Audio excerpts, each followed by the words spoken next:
مدینے کی تجلی سے لگائے ہوئے ہیں، لو مدینے کی لو مدینے کی تجلی سے لگائے ہوئے ہیں، دل کو ہم بتلائے انوار بنائے ہوئے ہیں، دل کو ہم بتلائے انوار بنائے ہوئے ہیں، کشتیاں اپنی نحمده ونصلي ونسلم على رسوله الكريم، اما بعد، اعوذ بالله من الشيطان الرجيم، بسم الله الرحمن الرحيم، واقيموا الصلاة وآتوا الزكاة واركعوا مع الراكعين، صدق الله العظيم وصدق رسوله النبي الكريم، ان الله وملائكته يصلون على النبي يا ايها الذين آمنوا صلوا عليه وسلموا تسليما، الصلاة والسلام عليك يا سيدي يا رسول اللہ وعلى آلك واصحابك يا سيدي يا حبيب۔ سارے دوست مل کے پڑھیں اور بلند آواز سے پڑھیں، الصلاة والسلام عليك يا رسول اللہ وعلى آلك واصحابك يا سيدي يا حبيب الله، الصلاة والسلام عليك يا سيدي يا نبي الله وعلى آلك وأصحابك يا سيدي يا حبيب الله، اللهم صل على سيدنا مولانا محمد معدن الجود والکرم وآلہ وصحبہ وبارک وسلم۔ حمد و صلاۃ کے بعد، زکوٰۃ اسلامی فرائض میں سے اہم فریضہ ہے۔ کلمہ طیبہ کے بعد نماز کا ذکر ہے اور نماز کے بعد زکوٰۃ کا ذکر ہے۔ زکوٰۃ اللہ تبارک و تعالی نے صاحب استطاعت اور صاحب ثروت لوگوں پر فرض کی ہے، 2 ہجری میں فرض ہوئی۔ اس کی فرضیت کا انکار کرنے والا کافر ہے، صحیح طور پر زکوٰۃ کو ادا نہ کرنے والا اور چشم پوشی کا مظاہرہ کرنے والا کبیرہ گناہ کا مرتکب ہے۔ آپ حضرات کو بڑی زیادہ توجہ کرنی پڑے گی، تھوڑا تھوڑا ٹیک کو چھوڑنا پڑے گا، تاکہ شروع میں جو کچھ چند مسائل ہیں وہ تھوڑے باریک ہیں، آپ کی سمجھ میں آنے چاہیے۔ زکوٰۃ کا لغوی معنی کئی معنی ہیں، لیکن 2 معنی امام راغب اصفہانی علیہ رحمہ نے بیان فرمائے۔ زکوٰۃ کا ایک معنی تو پاک کرنے کا ہے، گویا جو آدمی مال کی زکوٰۃ دے دیتا ہے اللہ اس کے مال کو پاک فرما دیتا ہے۔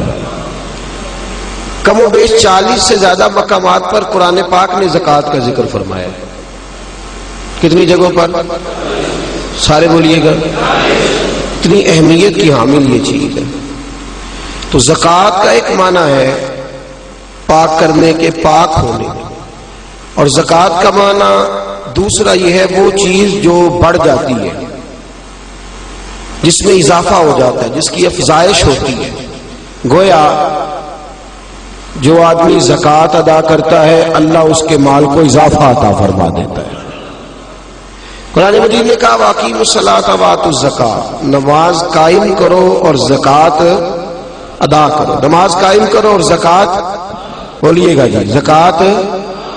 اور اب ترغیب و ترہیب میں حدیث ہے، میرے نبی پاک صلی اللہ علیہ وسلم نے فرمایا جو زکوٰۃ نہیں دیتا اللہ اس کی نماز بھی قبول نہیں فرماتا۔ اٹھا کے لے جا، جو زکوٰۃ نہیں دیتا اس کی نماز بھی قابل قبول ہے، اس لیے کہ اللہ تبارک و تعالیٰ نے ان دونوں چیزوں کو اکٹھا بیان فرمایا اور ان کو اکٹھا رکھا ہے۔ زکوٰۃ اسلامی فرائض میں سے 2 ہجری میں فرض ہونے والا اہم فریضہ ہے۔ زکوٰۃ صاحب نصاب عاقل بالغ آزاد مسلمان پر فرض ہوتی ہے۔ آگے ہمارا اپنا ایک مزاج ہے، ہم اپنی اپنی مطلب کی چیزیں بعض اوقات عکس کر لیتے ہیں. زکوٰۃ کا نصاب ہے جس شخص کی ضروریات زندگی نکال کر اس کے پاس اتنے پیسے جمع ہو جائیں جتنے 7.5 تولے سونے کے ہوتے ہیں یا 52.5 تولے چاندی کے ہوتے ہیں. کتنے کی ہے 52.5 تولے چاندی؟ 35-40 ہزار کی ہوگی. تو اس کا مطلب ہے جو آدمی اپنی ضروریات نکال کے 40 ہزار بھی جس کے بینک میں موجود ہے، سال گزرنے پر اسے بھی زکوٰۃ دینی ہے. اب جب ہم نصاب کرتے ہیں تو ہم چاندی کا کرتے ہی نہیں، ہم سونے والا نصاب کر لیتے ہیں تاکہ تھوڑا آگے جا کے زکوٰۃ فرض ہو، جلدی نہ ہو جائے. شریعت نے اجازت دیا یا چاندی کا کر لو یا سونے کا کر لو، لیکن چاندی کا نصاب لوگ جاگ رہے نا اب رات. اگر کوئی سوئے تو اسے تھوڑا جگائیے گا، یہ آج فرض مسئلہ ہے نا جی، اس پر غور زیادہ ضروری ہے. اچھا دیکھیں، شریعت کا حکم ہے کہ صدقہ فطر یا 2.25 سیر گندم یا 3.5 کلو کھجوریں کس حساب سے دیتے ہیں لوگ؟ تو کھجوروں کے حساب سے کیوں نہیں دیتے؟ بولے جی، کیسی عجیب بات ہے. ہم اپنی اپنی مرضی کا معاملہ لے کر کے چلیں گے، اپنی اپنی مرضی کا. یاد رکھ میرے دوست، رسول پاک صلی اللہ علیہ وسلم نے فرمایا لوگ سمجھتے ہیں صدقہ دینے سے مال کم ہوتا ہے. فرمایا میں اللہ کا رسول وعدہ کرتا ہوں صدقہ دینے سے اللہ مال میں اضافہ فرما دے گا، زکوٰۃ دینے سے اللہ تمہارے مال میں اضافہ فرما دے گا. 7.5 تولے سونے کی قیمت یا 52.5 تولے، ضروریات سے ہٹ کر اتنا سرمایہ آدمی کے پاس ہو اور اس پر سال گزر جائے، اس نے زکوٰۃ دینی ہے. کتنی دینی ہے؟ 40واں حصہ، یعنی 100 میں سے اس نے بولیے 2.5 روپے اس نے زکوٰۃ دینی. بڑا سادہ سا معاملہ ہے، بڑا سادہ سا. ہمیں پتہ ہوتا ہے کون سی گاڑی ضرورت کی ہے اور کون سی گاڑی فیشن کی ہے. ہمیں پتہ ہوتا ہے کون سی چیزیں میری ضرورت کی ہیں، کون سی میں نے اضافی رکھی ہوئی ہے. دیکھیں شریعت ایک محتاط زاویہ بیان کرتی ہے اور پریشان نہیں کرتی کسی کو بھی. جو تیری ضرورت کی چیز ہے اس پر زکوٰۃ اللہ پاک نے رکھی. ہیرے کی انگوٹھی کوئی شخص پہن لے، اس نے اپنی زوجہ کو، اپنی بیٹی کو، اپنی بہن کو ہیرے کی انگوٹھی پہنا دی. توجہ ہے آپ حضرات کی؟ خاص توجہ فرمائیں. ہیرے کی انگوٹھی وہ کروڑوں روپے کی مالیت کی ہے، لیکن چونکہ وہ خاتون اسے پہن رہی ہے اس پر زکوٰۃ نہیں. سونے پر زکوٰۃ ہے چاہے عورت پہنے میں. یہ اللہ پاک کا قانون ہے نا جی. اس پر زکوٰۃ نہیں رکھی. اس پر اللہ پاک نے زکوٰۃ، نبی پاک صلی اللہ علیہ وسلم نے فرمایا وہ ایک چیز ہے، وہ بعض اوقات ایک ہی ہوتی ہے اور ضرورت کی ہوتی ہے، لوگ اسے پہنتے ہیں تو منع جو ہے وہ کہہ دیا کہ اس پر زکوٰۃ نہیں. پھر آپ کے پاس 100 کلہ زمین کا ہے، 100 ایکڑ زمین ہے، لیکن وہ کاشتکاری کی زمین ہے. آپ نے اس لیے نہیں رکھی ہوئی کہ وہ مہنگی ہوگی تو میں بیچ دوں گا. ہے 100 ایکڑ لیکن کاشتکاری پہ رکھی ہے. اللہ نے اس پر زکوٰۃ نہیں رکھی، اس پر عشر رکھا ہے. زکوٰۃ نہیں ہے اس پر. یہ الگ بات ہے، لوگ اس کے مسائل بھی نہیں سیکھتے، وہ بھی صحیح ادا نہیں کرتے. عشر ہر فصل پر ہوتا ہے، اس پر زکوٰۃ نہیں رکھی گئی. ہاں اگر وہ کرائے پہ دیتا ہے، جیسے ٹھیکے پہ دی جاتی ہے زمین، تو اس کا جو کرایہ آئے گا اس پر زکوٰۃ آئے گی، اور جو اس پر فصل کاشت کرے گا اس کاشتکار نے اس کا عشر دینا ہوگا یہ زمین کی. لیکن اگر کسی شخص نے زمین اس لیے سے خریدی ہے کہ میں اتنے چند پلاٹ لے لیتا ہوں، کل کو ذرا مہنگے ہو جائیں گے تو میں بیچ دوں گا، تو وہ اس کا جو مال ہے وہ مال تجارت ہو گیا. مال تجارت پر زکوٰۃ آتی ہے، چاہے اس کی اربوں کی پراپرٹی ہو. جو اس نے پلاٹ اس نیت سے لیے ہوئے، یا جو مکانات، جو دکانیں، جو چیزیں اس ارادے سے لی ہوئی ہیں کہ میں ان دکانیں ذرا مہنگی ہو جائیں گی تو میں ان کو فروخت کر دوں گا، تو اسے اس پر زکوٰۃ دینی پڑے گی. ہاں ٹھیک ہے، وہ ذری زمین خرید لے، وہ یہ ارادہ کر لے کہ میرے پاس 6 پلاٹ ہے تو میرے 6 بچے ہیں تو سارے ایک ایک میں رہیں گے، یہ نیت کر لے. کل کو بیچنی پڑ جائے تو معاملہ الگ ہے. لیکن آج شریعت اس سے زکوٰۃ کا مطالبہ نہیں کرتی. کتنا سادہ اور کتنا اللہ تبارک و تعالیٰ نے آسان رکھا ہے ہمارے لیے. میرے رسول کریم صلی اللہ تعالی علیہ وآلہ وسلم نے فرمایا اگر تم زکوٰۃ دے دو گے تو اپنے مال کو محفوظ کر لو گے، تم اپنے مال کو محفوظ کر لو گے، اور اس طرح محفوظ کر لو گے جس طرح مضبوط قلعوں کے اندر کوئی چیز محفوظ ہوتی ہے۔ زکوٰۃ دے دو گے تو تمہارا مال محفوظ ہو جائے گا، بچ جائے گا۔ پھر سال گزرنے پر زکوٰۃ دینی ہے۔ سال گزرنے سے مراد وہ والے مہینے نہیں وہ وڈیرے نے یاد کر لینے سون بھادو اسو تے منڈے کہنے نے جنوری فروری، تو اسلامی مہینے کدھر گئے جی؟ تو زکوٰۃ جو ہے وہ چاند کے مہینوں کے حساب سے فرض ہے، یاد رکھیں۔ اعلیٰ حضرت فاضل بریلوی رحمۃ اللہ تعالیٰ نے فتاوی رضویہ شریف میں فرمایا ہے کہ چونکہ یہی مہینے حج کے ہیں، حج کس حساب سے ہوتا ہے؟ چاند کے حساب سے۔ کس حساب سے بولیے گا جی؟ رمضان کس حساب سے آتا ہے؟ اس دفعہ جون کے حساب سے آیا یا اپنے حساب سے آیا ہے؟ چاند کے۔ تو فرمایا اللہ تبارک و تعالیٰ نے ساری عبادات تیرے اوپر چاند کے حساب سے فرض کی ہے، تو زکوٰۃ بھی اسی حساب سے تیرے اوپر فرض ہوگی۔ جب سال گزر جائے گا تو زکوٰۃ تیرے اوپر فرض ہو جائے گا۔ اب جتنا بھی مال انسان کے پاس ایسا موجود ہے کہ جو اس کی ضروریات، فقہ کے اندر کہتے ہیں اس کو حاجات اصلیہ، وہ حاجات اصلیہ سے جتنا مال بھی زیادہ ہے، ایک آدمی کو ایک موٹر سائیکل کی ضرورت ہے اور اگر اس نے 2 رکھی ہوئی ہے تو اسے دوسرے پر زکوٰۃ دینی ہوگی۔ ضرورت کتنی کی تھی؟ ایک کی، اس نے 2 رکھ لی، جا رہے ہیں نا ہم لوگ، اللہ آپ کو جزائے خیر دے، تو 2 رکھ لی اس نے، تو اس نے زکوٰۃ دینی ہے۔ اب زکوٰۃ کیا ہر سال دینی ہے؟ اگر ہر سال مال کے نصاب رہے گا، میں نے کہا تھا آپ کو تھوڑا سا توجہ کرنی پڑے گی، ہر سال وہ مال کے نصاب ہوگا اور سال کے شروع سے لے کر آخر تک اگر وہ مال کے نصاب رہا تو اس نے زکوٰۃ، درمیان کے اندر اگر کمی بیشی ہو گئی، یہ بات آپ نے غور سے سننی ہے۔ میرے پاس صدر الشریعہ مولانا امجد علی اعظمی رحمۃ اللہ علیہ خلیفہ اعلیٰ حضرت کتاب میں 7 رکھے ہوئے ہیں، 7 جو ہمارے ہاں انسائکلوپیڈیا ہے فقہ حنفی کا۔ میں بڑی باریک کر کے اور آسان کر کے مسائل فقہ آپ کی خدمت میں عرض کرنے کی کوشش کر رہا ہوں، سمجھیے گا بات۔ ایک شخص کے پاس پیسے موجود تھے، 10 لاکھ روپیہ پڑا تھا اس کے اکاؤنٹ میں۔ اب اس کے پاس یکم رمضان کو 10 لاکھ روپیہ تھا، لیکن درمیان میں وہ 9 بھی ہوا ہے، وہ 8.5 بھی ہوا ہے۔ جب اگلے سال کا یکم رمضان آیا تو وہ پھر 10 لاکھ ہو گیا، وہ چاہے 1 مہینہ پہلے ہو یا 1 منٹ پہلے ہو، اس نے اس کی زکوٰۃ۔ اب وہ یہ نہیں کہہ سکتا کہ میرے پاس تو درمیان میں 2-3 دفعہ کم بھی ہوا ہے تو سال تو گزرا ہی نہیں۔ ہاں، مال فی نفس سے ہی ختم ہو جائے، بالکل ختم ہو جائے، رہے ہی نہ۔ ایک دفعہ 10 لاکھ کا 10 لاکھ ہی چلا گیا، اس کی جیب میں کوئی شے نہیں بچی۔ اب جب نئے سرے سے 10 لاکھ آئے گا تو سال اس حساب سے کاؤنٹ کیا جائے، تو اس پر زکوٰۃ دینی ہے۔ ہاں، اگر اس نے قرض دینا ہے تو پہلے قرض ادا کرے گا پھر وہ زکوٰۃ دے گا۔ زکوٰۃ دینے کی بات آپ کی سمجھ میں آ گئی؟ کتنی دینی ہے؟ نصاب کتنا ہے؟ لو پھر سونے کی گل ہی کرتے ہو، اللہ میں چاندی دی بھی کیتی ہے، 52.5 تولے چاندی یا 7.5 تولا سونا، اس پر زکوٰۃ آئے گی۔ سال گزرنے کے بڑا آسان رکھا ہے شریعت میں اس نے، اور جو ضروریات سے زیادہ چیزیں ہوں گی اس پر زکوٰۃ آئے گی۔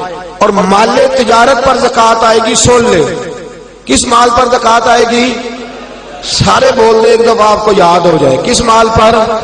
مال، یعنی جو مال آپ نے انویسٹ کیا ہوا ہے نا، نفع پر نہیں آئے گی، سن لے، مال تجارت پر ہے، یعنی جتنا دکان کے اندر مال پڑا ہے، کپنا جتنا پڑا ہوا ہے، برتن جتنے پڑے ہوئے ہیں دکان کے اندر، جس کے اندر سامان پڑا ہوا ہے، سب کا حساب لگا کے زکوٰۃ دینی، سب کا حساب لگا۔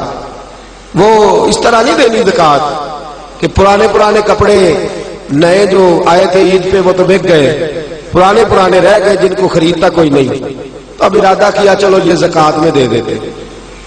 اس طرح لن تنالوا البر حتی تنفقوا مما تحبون، فرمایا تجھے نیکی اس وقت ملے گی جب تو اپنی پیاری چیز اللہ کی راہ میں خیرات کرے، جب تو اپنی پیاری چیز اللہ کے راستے میں۔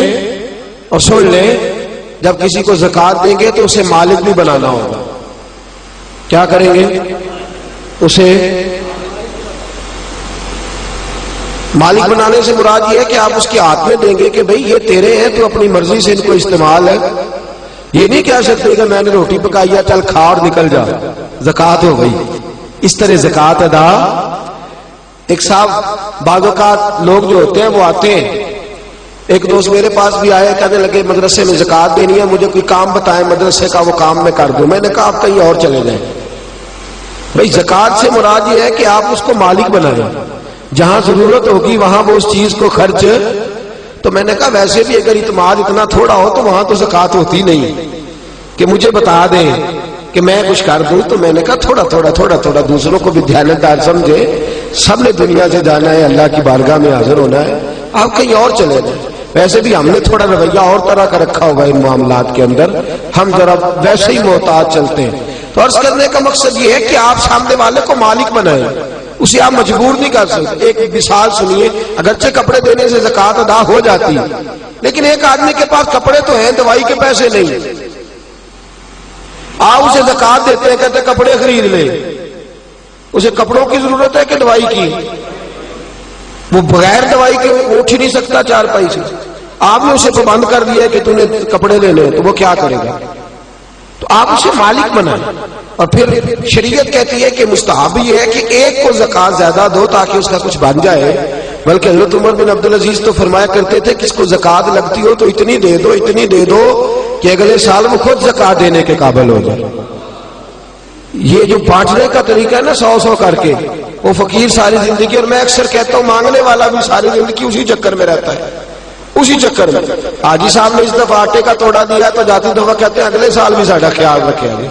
او خدا کے بندے، اگلے سال بھی تیرا یہی پروگرام ہے مانگنے کا ہی، تو یہ دعا کیوں نہیں کرتا کہ یا اللہ اگلے سال مجھے دینے کی توفیق عطا فرما، مجھے ہمت دے، اگلے سال میں دینے لگ جاؤں. تو زکوٰۃ آپ سامنے والے کو مالک بنائیں اور ضروریات سے زیادہ حساب لگائیں. ہر شے چھوڑ لیں.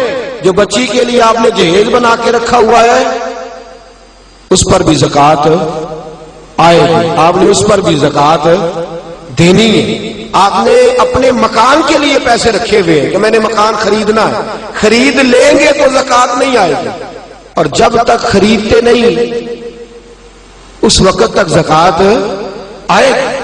اللہ تبارک و تعالیٰ نے جو قاعدہ ہمارے لیے بیان فرمایا ہمیں اس قاعدے کو ہمیشہ یاد اور باریک حساب کریں. زکوٰۃ کا باریک حساب کریں. ایک آنا بھی پیچھے نہیں بچنا چاہیے، زیادہ سے زیادہ دیں، زیادہ سے زیادہ دیں. ہم لیتے وقت حساب باریک کرتے ہیں اور دیتے وقت کون سا کرتے ہیں بھلا؟ موٹا موٹا. جی وہ کیا ہوتا ہے جی؟ وہ موٹا موٹا تو چاہیے تھا نا ذرا موٹا موٹا ہوتا ہو، لیکن وہ ہم کام نہیں کرتے. باریک حساب کریں. فرض جو ہوتا ہے نا، فرض دیکھیں ایک شخص کہتا ہے میں موٹا موٹا کر کے عشاء کی نماز پڑھ رہا ہوں، کتنی رکعتیں پڑھی ہے؟ کہ مجھے یاد ہی نہیں، تو نماز ہو گئی اس کی. اسے پتا ہونا چاہیے میری انویسٹمنٹ کتنی ہے، میرے ضروریات کتنی ہے، اور میں نے کتنے پیسے میں بچاتا ہوں، مجھے ان پر زکوٰۃ دینی ہے. زکوٰۃ دینی کس کو ہے یہ سن لیں. یہ قرآن مجید نے 10 لوگ بیان کیے ہیں، لیکن ان میں سے کچھ ایسے ہیں جن کو اب زکوٰۃ نہیں دی جا سکتی، زکوٰۃ دی نہیں جا سکتی. مثلا ایک قرآن مجید نے مؤلفۃ القلوب بیان کی ہے، جو لوگ نئے کلمہ پڑھتے ہیں ان کی تالیف قلب کے لیے ان کو ان کے گھر والے خاندان والے نکال دیتے تھے، ان کو بھی زکوٰۃ دی جا سکتی تھی تاکہ وہ اپنے پیروں پر کھڑے ہو. ایک زکوٰۃ دی جاتی تھی رقاب کو قرآن کہتا ہے، یعنی غلام آزاد کرانے کے لیے، وہ بھی معاملہ اب ختم ہو گیا. اب زکوٰۃ کس کو دیں گے؟ ایک زکوٰۃ لگے گی مسکین کو، فقیر کو اور مسکین کو. فقیر اس کو کہتے ہیں جس کے پاس ضروریات کی چیزیں موجود نہ ہوں. کون سی چیزیں جی؟ یعنی وہ اپنی ضروریات بھی بیچارہ خود پوری نہیں کر سکتا، وہ اپنی دوائی نہیں لے سکتا، وہ اس کی آمدن اتنی تھوڑی ہے کہ وہ جو اس کی تنخواہ ہے ماہانہ اس سے وہ اپنی گزر اوقات نہیں کر سکتا، تو اس کو کیا کہتے ہیں؟ فقیر. اس کو زکوٰۃ لگتی ہے. مسکین اس کو کہتے ہیں جو اتنا غریب ہو کہ صبح کی روٹی اور شام کی روٹی بھی اس کے پاس موجود نہ ہو، اس کو بھی زکوٰۃ لگتی ہے. پھر اس کے بعد جو عاملین زکوٰۃ ہوتے ہیں، یعنی جن کی ڈیوٹی ہوتی ہے زکوٰۃ اکٹھی کرنے کی، ان کو بھی زکوٰۃ میں سے تنخواہ دینا جائز ہے. جو عاملین مقرر کیے جاتے تھے نا، اب تو اتنی زکوٰۃ اللہ خیر کرے ہوتی کافی زیادہ ہے، میرا خیال ہے دیتے نہیں لوگ ساری، تو زکوٰۃ اکٹھی کرنا، اس کا پھر حساب کرنا، پھر اس کو تقسیم کرنا، تو ایک آدمی مستقل چاہیے ہوتا تھا اس کام کے لیے۔ تو عاملین زکوٰۃ جو ہوتے تھے ان کو بھی زکوٰۃ میں سے تنخواہ دی جاتی تھی۔ نبی پاک صلی اللہ تعالی وسلم نے دی ہے، صحابہ نے دی ہے، قرآن نے اس کی اجازت دی ہے، ان کو بھی زکوٰۃ لگتی ہے۔ اسی طرح ایک قرآن مجید نے شخص بیان کیا جس کو غارم کہتے ہیں، یہ آپ نے بڑی توجہ کرنی ہے، اس کو خاص کر سننا۔ غارم وہ شخص ہوتا ہے جو مقروض ہوتا ہے، اور میرے نبی پاک صلی اللہ علیہ وسلم نے فرمایا مقروض بھی قیدی ہوتا ہے، تو اس مقروض کا قرضہ ادا کرنے کے لیے بھی زکوٰۃ دینا جائز ہے، اس شخص کو بھی زکوٰۃ لگ جاتی ہے، وہ بھی مستحق زکوٰۃ ہے کہ اس طرح قرض میں پھنس گیا ہے کہ دو قسم کے مقروض ہوتے ہیں، ایک وہ ہوتے ہیں جتنا مارکیٹ میں دینا ہوتا ہے اس سے زیادہ لینا بھی ہوتا ہے، اس کو آپ غارب نہیں کہتے، اس کا تو کاروبار ہے، وہ چل رہا ہے، دے رہا ہے، لے رہا ہے۔ لیکن کچھ ایسے غارب ہوتے ہیں جو پھنس گئے ہیں، الجھ گئے، ان کا کاروبار ڈوب گیا ہے، سرے سے بیچارے الجھ گئے، ان کو آپ زکوٰۃ دیں، ان کو نئے سرے سے میدان کے اندر کھڑا کریں۔ بعض اوقات ایسے اچھے بزنس مین ہوتے ہیں ملک کے اندر، ایسے اچھے کاروبار کرنے والے لوگ ہوتے ہیں، لیکن کسی وجہ سے الجھ جاتے ہیں، دیوالیہ ہو جاتے ہیں، لوگ ان پر پھبتیاں کستے ہیں، مذاق اڑاتے ہیں، الزامات لگاتے ہیں، لیکن یہ نہیں دیکھتے کہ بھائی تجارت وہ کر رہا تھا، وہ شخص الجھ گیا کسی وجہ سے، اس کو آپ زکوٰۃ دیں، اس کو زکوٰۃ دیں۔ حضرت وہب بن منبہ رحمت اللہ تعالی علیہ فرماتے ہیں سب سے زیادہ زکوٰۃ مقروض تاجر کو دو، اس لیے کہ تاجر ریڑھ کی ہڈی ہوتا ہے، اگر وہ کھڑا ہو جائے گا تو معاشرے میں کئی اور لوگ بھی کھڑے ہو جائیں گے، کاروبار ہوگا، فیکٹریاں لگیں گی، لوگوں کو روزگار ملے گا، تو سب سے زیادہ مقروض آدمی کا خیال رکھا جائے۔ پھر اس کے بعد فی سبیل اللہ، ایک ابن سبیل ہے، ابن سبیل کہتے ہیں مسافر کو، یعنی ایسا شخص جو گھر سے نکل آیا ہے، اس کے گھر میں مال بہت زیادہ تھا لیکن مسافر ہو گیا، جس جگہ وہ موجود ہے اس جگہ اس کے پاس پیسے موجود، ہاں اب یہ مسافر بھی مسافر نہیں رہے، اب تو 1 منٹ لگتا ہے، ایزی پیسے سے ہر چیز آ جاتی ہے، آن لائن ہو جاتی ہے ساری چیزیں، تو یہ بھی اب حکم باقی۔ ہاں ایک فی سبیل اللہ لوگ ہیں، جاگ رہے ہیں آپ لوگ؟ ایک بار سبحان اللہ کہیے سارے۔ ایک فی سبیل اللہ لوگ، یہ کون؟ یہ مجاہدین اسلام ہے، وہ آدمی کھاتا پیتا ہے، ہٹا کٹا ہے، تگڑا ہے، لیکن جہاد کے لیے جا رہا ہے، اور اس کے پاس نہ گھوڑا خریدنے کے پیسے، نہ زرہ لینے کے، نہ تلوار لینے کے، اس کے پاس سرمایہ۔ اب آپ اس کو زکوٰۃ دیں گے اور یہ نہیں کہیں گے تو ہٹا کٹا ہے، تجھے کیسے لگ گئی؟ شریعت کہتی ہے کہ اس کو زکوٰۃ لگے گی، اس کو زکوٰۃ دیں گے۔ اسی طرح جو آدمی دین کے لیے وقف ہو جاتے ہیں، طلبا جو دین کے لیے وقف ہو جاتے ہیں، توجہ ہے آپ حضرات کی؟ قرآن مجید نے کہا کہ ایک جماعت ایسی ہونی چاہیے جو وقف ہو جائے، ڈیوٹی کرے، سن لے کان کھول کے، پھر کہے سبحان اللہ، سارے بولیے۔ یہ جگانے کے لیے کہہ رہا ہوں، داد لینے کے لیے نہیں کہہ رہا، اس میں فرق ہے دونوں چیزوں میں، یاد رکھیں۔ اثر کرے نہ کرے سن تو لے میری فریاد، نہیں ہے داد کا طالب یہ بندہ ہے آزاد۔ ایک فی سبیل اللہ وہ لوگ، وہ طلباء جو دین کے لیے وقف ہو جاتے ہیں، دین کا کام ہمہ پہلو ہے، یاد رکھ لیں، یہ مکمل ڈیوٹی مانگتا ہے، بلکہ اگر کوئی ہماری طرح نہیں، کوئی صحیح دین کی ڈیوٹی کرنے والا شخص ہو تو کم از کم ایک دن کے اندر 18 گھنٹے چاہیے دین کا کام کرنے کے لیے، یہ تھوڑا سے تھوڑا وقت ہے، ہمہ پہلو ڈیوٹی دین مانگتا ہے، ہمہ پہلو۔ اگر کسی نے 1 گھنٹہ بات کرنی ہے تو شاید اسے 8 گھنٹے اس پر ریسرچ کرنی پڑے، ہمہ پہلو، ہمہ پہلو۔ اور پھر کوئی کس قسم کا سوال کرتا ہے، کیا کرتا ہے، اس نے فوری طور پر، اور یہ کیمسٹری، فزکس، بیالوجی پڑھانا آسان ہے، صرف نحو پڑھانا بڑا مشکل کام ہے، یہ بڑا مشکل ہے۔ اصول فقہ کے مسائل اتنے خشک ہوتے ہیں، آپ کو جو علماء جلالی نظر آتے ہیں نا، اصل بات یہ ہوتی ہے کہ وہ فقہ کے مسائل اتنے کڑوے ہوتے ہیں کہ مزاج سخت ہو جاتا ہے، یہ بڑا کٹھن مرحلہ ہے۔ ہمارے ہاں بڑی پریشانی ہے، درس نظامی کے 5 بچے ہوں نا اور وہ مکمل عالم بن جائے تو 5 ضلع سنبھال لیتے ہیں۔ ایک عالم دین کتنا علاقہ سنبھالتا ہے؟ ایک پورے ضلع کی ذمہ داریاں ایک عالم پوری کرتا ہے، لوگوں کے فقہی، جزوی، روحانی مسائل تک جو جامع شریعت اور طریقت لوگ ہوتے ہیں وہ تو ڈبل ڈیوٹی کرتے ہیں عام آدمی سے. وہ ورد وظیفے کی ڈیوٹی بھی کرتے ہیں, روحانی تربیت کی بھی اور دوسری بھی. ہمارے ہاں اس وقت جو سب سے بڑا المیہ ہے وہ یہ ہے, لوگ کہتے ہیں مولویوں نو کادی زکات دئیے بھی اجی تے ماڑے نو دیاں گے. وہ خدا کے بندے, مدارس دینیا کے اندر جو بچے آتے ہیں وہ آتے ہی غریب گھروں کے. ہمارے پاس یتیم بچے ہوتے ہیں, اکثر ایسے بچے ہوتے ہیں جو اسکول کی فیس نہیں ادا کر پاتے, وہ یہاں آ جاتے. اور اتنی قسم پرسی کا عالم ہے, اتنی قسم پرسی کا عالم ہے. میں کسی اور کی بات نہیں کرتا, اپنی بات کرتا ہوں. ہمیں بعض اوقات چوتھے پانچویں سال میں بچے بھیجنے پڑتے ہیں, سرمایہ ہی نہیں ہے. ایک بڑے معتبر عالم کو بٹھا کے اس سے تربیت دلانے کا اتنا سرمایہ ہی نہیں ہے. لاکھوں روپیہ ماہانہ خرچ ہوتا ہے, بچوں کی فیسیں ہیں, کتابیں, لیکن لوگ اس جانب توجہ. ویسے بھی اللہ خیر کرے, سنیوں نے خرچ ہی بڑی جگہ پہ کرنے ہیں, عرس پہ بھی دینے ہیں, نعت خاں کو بھی دینے ہیں, قوال کو بھی دینے ہیں, اور بھی بڑی جگہ ہے. مفتی احمد یار خان صاحب فرماتے ہیں خرچ نجدی بر علوم و درس گاہ اور خرچ سنی بر قبور و خان کا. کہتے ہیں بعد مذہب ساری زندگی علم اور درس گاہ پہ خرچ کرتا ہے, اور سنی اللہ خیر کرے تو مزار ہی پکے کراتا رہتا ہے. وہ گنبد ہی نیا بنتا ہے, اور ابھی بابا جی نے دفن ہونا ہوتا ہے اس سے پہلے ہی انہوں نے سنگ ماربل لگوا لیا ہوتا ہے. وہ خدا کے بندے, ہو سکتا ہے تو مدینہ ہی مر جائے, وہاں گیا عمرے پہ وہیں رہ جائے. یہ کس قسم کا مزاج ہم نے اپنایا؟ ہماری درسگاہیں ویران ہیں, علماء کی کتابیں لکھی بھی پڑی ہیں, چھاپنے کو سرمایہ نہیں. حالات دگرگوں ہیں. دین کا کام کرنے والے کچھ لوگ تو ایسے ہیں میری طرح جو دو چار جملے بول دیتے ہیں, عوام میں آ جاتے ہیں. کچھ ایسے لوگ ہیں جو خالص علمی لوگ ہیں, بیٹھ کے پڑھا رہے, ساری زندگی گزر جاتی. ہم نے اپنے استاد گرامی حضرت مفتی عبداللطیف صاحب قادری رحمۃ اللہ علیہ کو دیکھا ہے. مفتی صاحب پوری ڈویژن کے استاد تھے, ڈویژن کے استاد. حضرت الحاج حافظ حمید اختر صاحب رحمۃ اللہ تعالی علیہ سے لے کر حضرت شبیر شاہ صاحب حافظ آبادی تک ڈھیروں اور ہزاروں لوگ ان کے شاگرد تھے. لیکن وہ مدرسہ پڑھا کے تو بعد میں آ کے سائیکل کو پنچر لگایا کرتے تھے, اس لیے کہ روٹی پوری کرنے کو پیسے, وہ کہتے تھے یہ ڈیوٹی لگا دی ہے بزرگوں نے ادا کرنی ہے.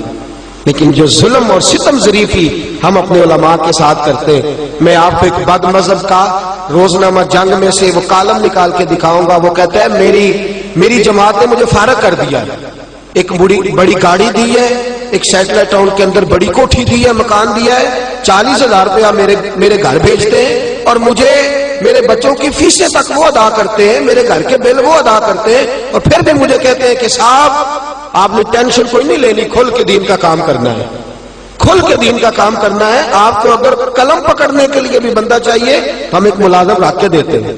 ہمارے علماء مزدوروں کی طرح ڈیوٹی کرتے ہیں, میں جانتا ہوں, مزدوروں کی طرح ڈیوٹی کرتے ہیں, دین کی مزدوروں کی طرح.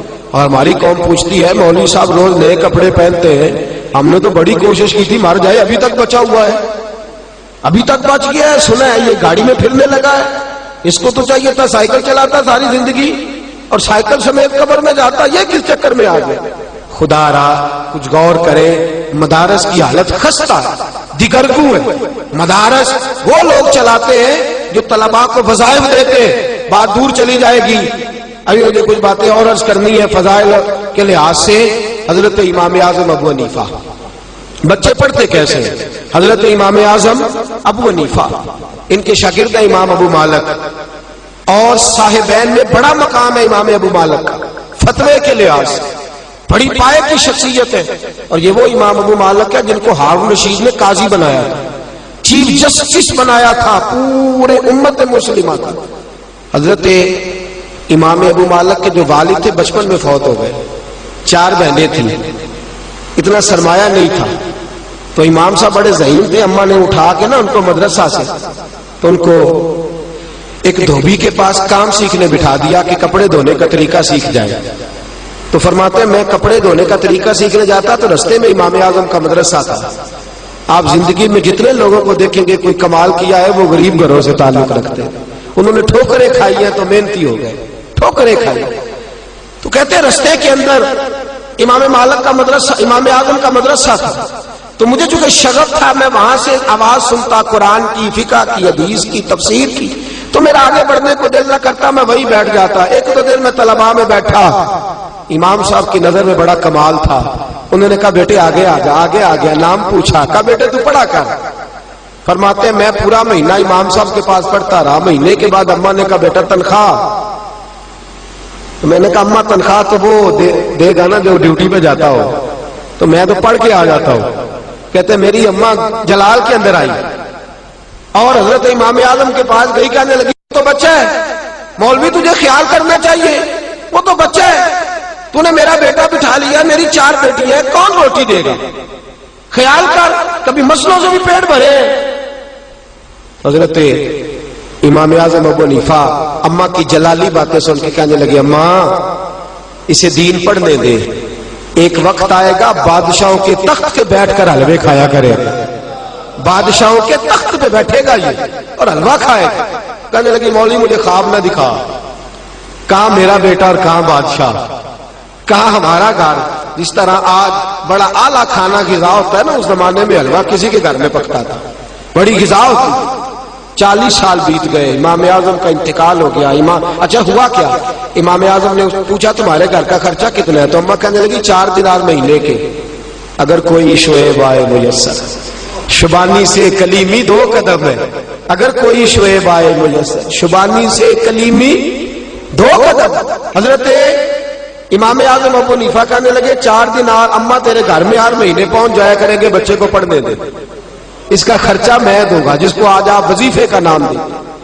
آپ نے ان کو پڑھایا، عالم بنے، اور جب پڑھ گئے قاضی بن گئے، ہارون رشید کے دربار میں امام صاحب وصال کر گئے۔ 40 سال کے بعد وہ واقعہ ہوا کہ اماں کو خط لکھا کہ اماں آ دیکھ تیرے بیٹے کو اللہ نے کتنی عزت عطا فرمائی ہے۔ تو اماں گھوڑے پہ بیٹھ کے بغداد گئی، تو ہارون رشید نے کوئی مسئلہ پوچھنا تھا، تو لوگ سارے چلے گئے، تو تخت پہ بیٹھا ہے، حلوہ پکا ہوا تھا۔ کہنے لگا امام صاحب یہاں آ جائے میرے پاس، حلوہ بھی کھاتے رہے اور مجھے بات بھی سمجھاتے رہے۔ آپ اس وقت حلوہ کھا رہے تھے، بادشاہ کے پاس اماں پہنچی، پردہ جیسے ہی اٹھا کے سامنے دیکھا تو چیخ مار کے روئی۔ کہا اماں تجھے کیا ہوا؟ کہنے لگی اللہ ابو حنیفہ کی قبر پہ رحم کرے، اس نے 40 سال پہلے کہا تھا رب نے دین کی برکت سے آج میرے بیٹے کو وہ عزت عطا فرما دی۔ تو خدا را مدارس دینیا کی طرف ضرور خیال کریں، مدارس قلعے ہیں دین کے۔ علماء کو جس طرح ہم نے بے آبرو کر دیا ہے اور جس حال کے اندر ہم نے چھوڑ دیا ہے، میں فرشتہ ہونے کا اعلان نہیں کرتا، کمیاں کوتاہیاں ہیں کمی کوتاہی، لیکن میرے دوست کس جگہ نہیں ہوتی، ہر جگہ ہے۔ تو برائے مہربانی یہ جہاں زکوٰۃ کا آپ ہر جگہ مصرف بیان کرتے ہیں، وہاں مدارس تک زکوٰۃ لے کے جائیں اور عزت کے ساتھ دے کے آئیں، عزت کے ساتھ۔ گلا تھک جاتا ہے شور کرتے کرتے، لیکن لوگ کہتے ہیں دیکھیں گے، سوچیں گے، وقت لگائیں گے، آپ کو بتا دیں گے، آپ انتظار کیجئے گا، ہاتھ باندھ کے ہم آئیں گے۔ خدا کے بندے، یہ رسول صلی اللہ علیہ وسلم کا دین ہے، کس طرح کا ہم نے رویہ رکھا ہوا ہے۔ اللہ ہمیں سمجھنے کی توفیق عطا فرمائے، آمین تو کہہ دیں۔ تو میرے دوستو زکوٰۃ، اب یہ ہو گئے کچھ مسائل، اب کچھ فضائل سنیں میرے رسول پاک صلی اللہ علیہ وسلم نے فرمایا قرآن مجید کی آیت کی روشنی میں، مثل الذین ينفقون اموالهم فی سبیل اللہ کمثل حبۃ انبتت سبع سنابل فی کل سنبلۃ حبۃ واللہ یضاعف لمن یشاء۔ اللہ فرماتا ہے تو میرے رستے میں ایک دے گا، زکوٰۃ کا 1 روپیہ دے گا تو میں تجھے 700 گنا کر کے واپس کروں گا۔ کتنے گنا؟ اور یہاں بس نہیں کی، فرمایا واللہ یضاعف لمن یشاء، میں جس کے لیے چاہوں گا بڑھا بھی دوں گا، جس کے لیے چاہوں گا۔ جاگ رہے نا آپ لوگ؟ اگر یہاں اعلان ہو جائے کہ 1 2 5 لے جاؤ، پتہ نہیں لوگ پیسے کہاں سے نکالیں گے، اللہ جانتا ہے، کوئی خبر ہی نہیں کہ کیا کیا بن جائے گا، کہاں سے لوگ پیسے نکال کے لائیں گے۔ اللہ کتنے کہہ رہا ہے؟ بولے تو صحیح۔ اور اللہ فرماتا ہے دنیا کے وعدے جھوٹے ہوتے ہیں، اللہ کے وعدے سچے ہوتے ہیں۔ تو سچے کی وعدے کی طرف کیوں نہیں دیکھتے؟ اللہ کتنے دے گا؟ 700 گنا۔ میرے رسول کریم صلی اللہ تعالی علیہ وسلم نے فرمایا صدقہ زکوٰۃ تجھے بری موت سے بچائے گا، اور فرمایا تو صدقہ دے گا تو اللہ تیرے مال کو پاک بھی فرمائے گا، اور تیرے مال کو اللہ بڑھوتری بھی عطا فرمائے گا۔ اور فرمایا اگر تم نہیں دو گے، دوسرا پہلو، اگر نہیں دو گے تو حضور نے فرمایا خشکی اور تری میں جس کا بھی مال ضائع ہوتا ہے وہ زکوٰۃ نہ دینے کی وجہ سے ہوتا ہے۔ جس نے زکوٰۃ دے دی اس نے اپنا مال محفوظ کر لیا. اگر کبھی ہمارا نقصان ہو تو ایک دفعہ سوچنا ضرور چاہیے کہ کہیں ایسا تو نہیں کہ میں نے زکوٰۃ میں ڈنڈی ماری ہے. اور میرے رسول پاک صلی اللہ علیہ وسلم نے فرمایا، بخاری مسلم میں موجود ہے، سرکار صلی اللہ علیہ وسلم فرماتے قیامت کے دن ایک گنجا سانپ اور موٹا سانپ، یہ بخاری مسلم کی بس سند صحیح. یہاں بھی ایک تماشا لگ گیا، لوگ ان چیزوں کا بھی مذاق اڑاتے ہیں. کہتے دیکھو جی مولوی ہمیں گنجے سانپ سے ڈرا رہا تھا. بھائی بخاری مسلم میں میرے رسول پاک کا فرمان ہے. دنیا بدل جاتی ہے، محمد عربی کا فرمان نہیں بدل سکتا صلی اللہ علیہ وسلم. جو دن کو کہہ دیا دن ہے تو دن نکل آیا، جو شب کو کہہ دیا شب ہے تو رات ہو کے رہی. خدا نے ان کی زبان کو وہ اختیار دیا، جو نکلی منہ سے ان کے وہ بات ہو کے رہی. میرے نبی کریم علیہ السلام نے فرمایا اگر تو زکوٰۃ نہیں دے گا تیرا مال گنجا سانپ بن کے قیامت میں تیرے گلے میں لٹک جائے گا. جب تو اسے پیچھے کرے گا تو کہے گا نا مالو کا انا کنزو کا، مجھے پیچھے کیوں اٹھاتا ہے، میں تیرا مال ہوں، میں تیرا خزانہ ہوں. وہاں تو گن گن کے رکھتا تھا، 10 والے الگ، 50 والے الگ، 100 والے الگ، اور یہاں تو اب مجھے دور ہٹا رہا ہے، مجھے سینے سے لگا. میرے رسول پاک صلی اللہ علیہ وسلم فرماتے ہیں مرنے سے لے کر قیامت تک وہ مال روز قبر میں آ کے اسے ڈسے گا، اور اتنا ڈسے گا کہ پریشان ہو جائے. میرے دوست جنہ لی تم پاپ کمائے ہوں دس نہ کتنے نہیں ہو تیرے کر دے چھوڑ کے تو چلا گیا ہے. بچے تو تیرے لیے سالے ثواب کرتے ہوئے ڈر رہے، لاکھوں اور کروڑوں کی جائیدادیں لوگ چھوڑ گئے، پیچھے سے کوئی ڈب سے یہ سالے ثواب بھی کرنے کو تیار نہیں. مال کون دیتا ہے؟ شک ہے کوئی؟ کون دیتا ہے؟ زکوٰۃ کا حکم کون دیتا ہے؟ تو جب دیتا ہے تو آپ کیوں نہیں منع کرتے کہ ہم نے نہیں دینا؟ جب وہ کہتا ہے واپس کرو تو لوگ ہٹ جاتے ہیں، لوگ پریشان ہو جاتے ہیں. عجیب معاملہ ہے ہمارا. بھئی اللہ پاک ہمیں نفع دیتا ہے، اللہ ہمیں اجر دیتا ہے. جس کی 5000 مرلہ زمین تھی خدا نے اس کی 5 لاکھ کی مرلہ کر دی. وہ خدا کا بندہ زکوٰۃ دینے کو تیار نہیں ہوتا، وہ اڑا ہوا ہے. سنیں تفسیر ابن کثیر اور تفسیر کبیر امام راضی کی، حضرت امام راضی نے لکھا ہے، صاحب در منصور امام سیوطی نے لکھا ہے کہ رسول پاک صلی اللہ علیہ وسلم کی خدمت میں ایک شخص آیا. کچھ لوگوں نے نام بھی بیان کیا ہے، سالبہ بن ابی حاتم، لیکن بہت سارے محدثین کہتے ہیں یہ نہیں تھے، کوئی اور شخص تھا. بہرحال اس اختلاف سے بچتے ہوئے یہاں تک بہرحال ثابت ہے کہ وہ ایک شخص تھا. وہ آیا در رسالت مآب پہ صلی اللہ. اٹھیے گا ذرا، جاگیے گا ذرا، کھولیے گا ذرا آنکھیں، یہ رنگ بھی ذرا ملاحظہ فرمائیے گا، اس انداز کو بھی دیکھیے گا. آیا کہنے لگا حضور غریب ہوں، ماڑا ہوں، دعا کر دے اللہ مجھے پیسے دے دے، اللہ مجھے. میرے پاس بھی ایک دوست آئے محبت کے ساتھ، کہنے لگے حضرت جی دعا کرو، تسی بڑے پریشان رہتے، دعا کرو مینوں اللہ پیسے دے، میں بڑے دیاں گا مدرسے میں. میں کہ یا اللہ انہوں 10 کروڑ دے، 9.5 کروڑ تیرے رستے تے دے چھڑے گا. اندر نہیں ٹھیک ہے. اور میں کہ اجے تے آئے نہیں، دعا شروع ہون لگی ہے، تو پہلا ہی نہیں کھول کے بولیا یار، تینوں تے 50 لاکھ پھر بھی پہ بچدا سی، تینوں 10 کروڑ دے کنے دے چھڑے گا؟ ایماندار اندر سے دینے ہونے 9.5 کروڑ نہیں دینا. اصل گل اسی اپنی پہ گل کر رہے ہیں، آپ نہیں دینا. یہ حال ہے. ہم ابھی آئے نہیں، دعا کا معاملہ ہے. کہنے لگا دعا کر دیں، تو مجھے تو پتا ہوتا ہے نا تھوڑا تھوڑا میں بیچ رہتا ہوں، تھوڑا لوگوں کو تو میں نے کہا یا اللہ ان دے 10 کروڑ، یہ 9.5 کروڑ شام کو تین دے چڑے گا. اندر نہیں ٹھیک ہے دھیان دے. میں کہ نہیں اجے تو بھائی دعا کی گل تو ہی ہوتی، پہلے تیرا حال خراب ہو گیا. میرے رسول پاک صلی اللہ علیہ وسلم کی خدمت عالی مرتبت میں اس نے کہا یا رسول اللہ بڑی غربت ہے، پریشان ہوں. تو حضور علیہ الصلوۃ والسلام نے فرمایا تو جس حال میں ہے بہتر ہے، تو جس حال میں ہے قبولیت نیچے آ جاتی ہے. آپ فرماتے ہیں کہ عنایت کا صحرا، اجابت کا جوڑا، دلہن بن کے نکلی دعائے محمد، دلہن بن کے نکلی اجابت. قبولیت کو کہتے ہیں. فرماتے ہیں اجابت نے جھک کر گلے سے لگایا، قبولیت خود نیچے آ گئی، اجابت نے جھک کر گلے سے لگایا بڑی ناز سے جب دعائے محمد، کیونکہ خدا کی رضا چاہتے ہیں دو عالم، خدا چاہتا ہے رضائے محمد صلی اللہ علیہ. تو نبی کریم نے ہاتھ اٹھائے.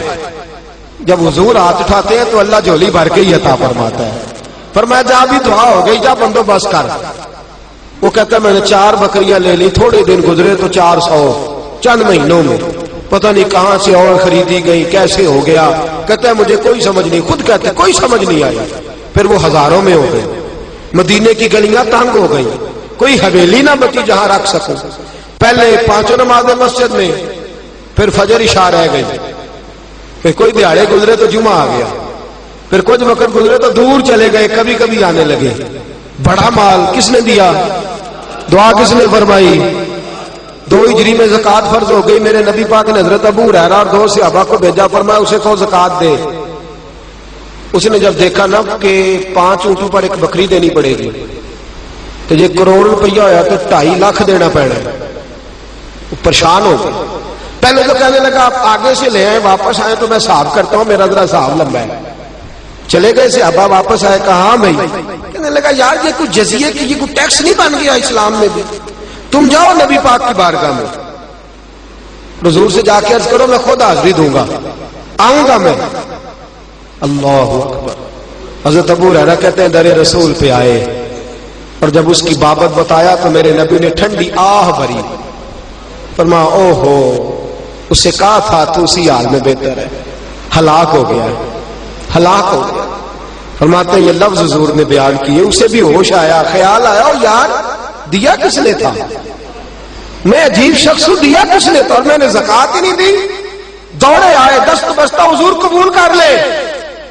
وہ محبوب جو سب کو معاف کر دیتے ہیں، جو ابو جال کا بیٹا بھی آئے تو معاف کر دیتے ہیں. میرے رسول پاک نے فرمایا جا لے جا، تیرے پیسوں کی ضرورت ہی نہیں، جا لے جا، تیرے پیسے لے کے کھڑا ہے. پھر کچھ وقت کے بعد کہت آیا، پھر حاضر ہوا، حضور اب تو دانے دانے کی مسلمانوں کو ضرورت ہے. فرمایا جتنی مرضی ضرورت ہو، تیرے پیسوں کی ضرورت ہے. منتیں کرتا رہا، روتا رہا، تڑپتا رہا، پر گرا جو ان کی نگاہ سے وہ سنبھل نہیں سکتا. سرکار دو عالم صلی اللہ علیہ وسلم کا وصال ظاہری ہوا تو سیدنا صدیق اکبر کے پاس آئے، حضور مال قبول کر لے. آپ فرمانے لگے ابو بکر اسے قبول کر لے جسے محمد نے قبول نہیں فرمایا، صلی اللہ علیہ وسلم جسے میرے رسول نے قبول نہیں فرمایا.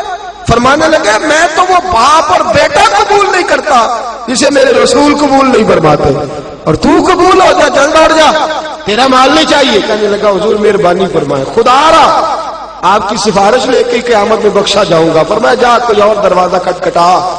حضرت عمر کا زمانہ آیا، قدموں میں بیٹھ گیا. کہنے لگا عمر تجھے واسطہ ہے اللہ کی رحمت کا، میرے قبول کر لے. بکریاں بڑی ہیں، جائیدادیں بڑی ہیں، مکان بڑے ہیں، پر میں تو اس کے اندر الجھ کے تباہ ہو گیا، بچا ہی کچھ نہیں میرا. حضرت فاروق اعظم کہنے لگے دوبارہ آیا تو میں تیری گردن اڑا دوں گا. جسے مصطفیٰ نکال دے اسے تو اللہ قبول نہیں فرماتا، جسے حضور دھتکار دے اسے تو رب قبول نہیں فرماتا. تو میرے پاس آ گیا، چل دوڑ جا، کوئی تیری بات قابل قبول نہیں. حضرت عثمان غنی کے پاس آیا تو عثمان غنی سے کہنے لگا حضور آپ تو مسائل کو جانتے ہیں، میں تھوڑی دیر کے لیے، او خدا کے بندو غور کرنا، میں تھوڑی دیر کے لیے بہک گیا تھا اور اس وقت سے آج تک توبہ کر رہا ہوں، مجھے معافی مل جائے.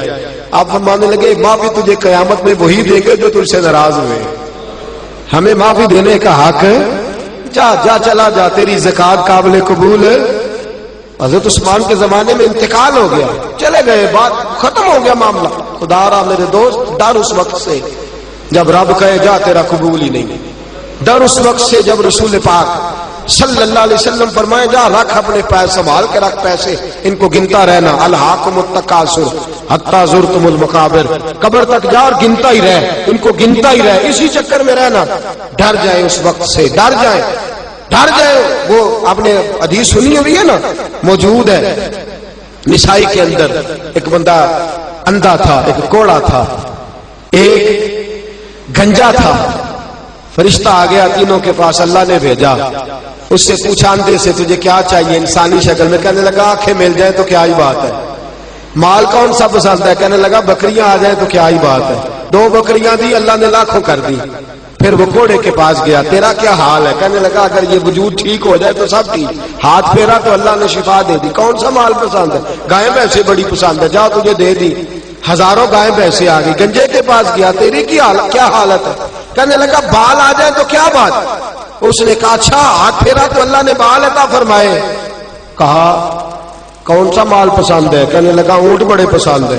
2-4 اونٹ دیے تو اللہ نے لاکھوں کر دیے. وقت گزر گیا، رب نے فرما دیا ہم نے تھا، دیتا کون ہے؟ بولے. فرمایا جاؤ اس سے جا کے کہو واپس بھی کر تھوڑے سے. اس کے پاس آئے اندھے کے پاس، اس کو کہا یار اب انسانی شکل میں فرشتہ شکل بدل بھائی، وہ کچھ پیسے دے اللہ کی راہ میں، اللہ کے نام پہ. کہنے لگا میرے بڑے خرچے ہیں. یہ لفظ ہے حدیث میں، میرے بڑے مسئلے ہیں. میں بھائی بڑیاں تھاواں تے دینا ہوندا حضرت صاحب، میں گھر لائے نے بندے لائے ہیں. ٹھیک ہو گیا جناب، صحیح ہو گیا. اچھا ایسے ہی ہوگا، حسن ظن میں اللہ پاک اور برکت عطا فرمائے. تو کہنے لگا جی میرے بڑے مسائل ہیں، میں کہاں دے دوں تجھے، تو جا کوئی اور کام کر. میرے نبی پاک صلی اللہ علیہ وسلم فرماتے فرشتہ کہنے لگا میں نے تو سنا ہے تو پہلے اندھا تھا، بھوکا ننگا تھا، کچھ بھی نہیں تھا. کہنے لگا خبردار تجھے کس نے کہا، میرا تو دادا بھی بڑا امیر تھا، پردادے کے بھی کیا ہی بات، دوڑ جا. اس نے کہا چل جیسا تو تھا ویسا ہی. اللہ اکبر اللہ اکبر. میرے دوست غریب آدمی امیر ہو جائے تو بچ جاتا ہے، امیر اگر کبھی غریب ہو جائے تو پھر پھنس جاتا ہے، مشکل ہو جاتا ہے. تڑپ اٹھا، آنکھیں بھی رب نے لے لی، مال بھی اللہ نے لے لیا. روتا ہے، تڑپتا ہے، معافی مانگتا ہے، پر اب اسے معافی. پھر وہ آیا گھوڑے کے پاس، تیرا کیا حال ہے؟ تو کہنے لگا بڑے پیسے ہیں، خیر صلی اللہ. تو کہنے لگے اللہ کے رستے میں دے. کہنے لگا خرچے ہی بڑے ہیں، بڑے مسائل، بڑی پریشانی ہے، بڑے معاملات. اس نے کہا میں نے سنا تو پہلے کوڑا تھا، کچھ بھی نہیں تھا تیرے پاس. خبردار زبان سنبھال کے بات کر، میں تو دادا پردادا رئیس اعظم ہوں، تو کس چکر میں بھول گیا اپنا پچھلا سارا دور. کہا اچھا اگر ایسا ہے تو جیسا تو تھا ویسا ہی ہو جا. پھر سے معذور ہو گیا، پھر سے فالج زدہ ہو گیا، سارا مال تباہ ہو گیا. محبوب پاک فرماتے ہو بھائی ساری انگلیاں ایک برابر نہیں ہوتی. گنجے کے پاس گیا فرشتہ اور جا کے کہا اللہ کے نام پہ کچھ دے. اس کی تو چیخ ہی نکل گئی، وہ تڑپ اٹھا. کہنے لگا تو بول میں کیا دوں، تو ہاتھ رکھ سارا ہی میرے رب کا ہے. اور پھر تڑپ کے کہنے لگا مجھے زمانہ یاد ہے، میں تو گنجا تھا، لوگ نفرت کرتے تھے، میرے پاس کوئی بیٹھتا نہیں تھا. اور کہا حال میرا یہ تھا کہ میں کوڑی کا محتاج تھا. عرش کے مالک نے کوئی مسیحا بھیجا ہے، اس نے ہاتھ رکھا ہے، خدا نے شفائیں بھی دی ہیں، عطائیں بھی دی ہیں، سارا کچھ میرے رب کا ہے. تو جتنی چیزوں پہ ہاتھ رکھے گا میں ساری تجھے دے دوں گا. فرشتہ کہنے لگا مال بھی تجھے مبارک ہو، حسن بھی تجھے مبارک ہو، جائیداد بھی تجھے مبارک ہو. تو بڑا کھرا نکلا ہے اور تو نے اپنا مال پکا کر لیا ہے. اب جب تک تو زندہ رہے گا خدا تجھے اسی طرح موت میں زندہ رکھے گا، اسی طرح تو زندہ رکھے گا. تیرے عروج کو کبھی زوال نہیں آئے گا، تیری عزت کو کبھی ذلت نہیں آئے گی، تیرے اس بلندی کو کبھی پستی نہیں ملے گی. خدا را اگر بلندیاں چاہتے ہو زکات صحیح ادا کرے، زکات صحیح ادا کرے، ٹٹول کی ادا غور کرے، اور زکات لینے والے بھی خیال کریں. یہ ایسا تو نہیں کہ ہم غلط انداز میں زکات لے رہے ہیں، ہماری بنتی نہیں اور ہم اس چکر میں پڑے ہوئے ہیں. بہت بڑا مسئلہ ہے، اس کو یاد رکھ. خبردار. میرے رسول پاک کے گھر میں بھی کئی مہینے چولہا نہیں جلا، لیکن فرمایا میری اولاد پر حرام ہے اگر صدقہ زکات لے. خیال کرے، خودداری اور عزت نفس کی زندگی گزارے، دیار عشق میں اپنا مقام پیدا کر. نیا زمانہ نئے صبح و شام پیدا کر. میرا طریق امیری نہیں فقیری ہے، خود ہی نہ بیچ غریبی میں نام پیدا کر. خود ہی نہ بیچ غریبی میں نام پیدا. دونوں طرف خیال رکھے. میرے دوستو صحیح زکات ادا کرے، اس کے مسائل سے آگاہی حاصل کرے. اگر آپ زکات دینے والے ہیں اور آپ کو حساب میں کوئی پریشانی ہے تو علماء کے پاس بیٹھے، علماء اہل سنت کے پاس، وہاں سے اپنے معاملے کو اچھے طریقے سے حل کرے. حساب کر کے صحیح زکات آپ خرچ کریں. اور زکات دینے والے بھی خاص کر کے احتیاط کریں کہ وہ شخص جو بلا وجہ یہ کام کرے گا، قرآن مجید کہتا ہے وہ جہنم کی آگ سے اپنے پیٹ کو بھرے گا. وہ بھی اس بات کا خاص خیال کرے کہ یہ بڑا مشکل مرحلہ ہے، یہ سرمایہ یہ بڑا مشکل ہوتا ہے، اس سے بچے جتنی احتیاط ہو سکتی ہے. میرے رسول پاک صلی اللہ علیہ وسلم نے فرمایا تو زکات دے، اللہ تیرے مال کو بڑھا دے گا. تو زکات دے، رب کریم تیرے مال کو مضبوط قلعوں کے اندر بند کر دے گا. اللہ پاک صحیح معنوں میں سمجھنے کی توفیق عطا فرمائے.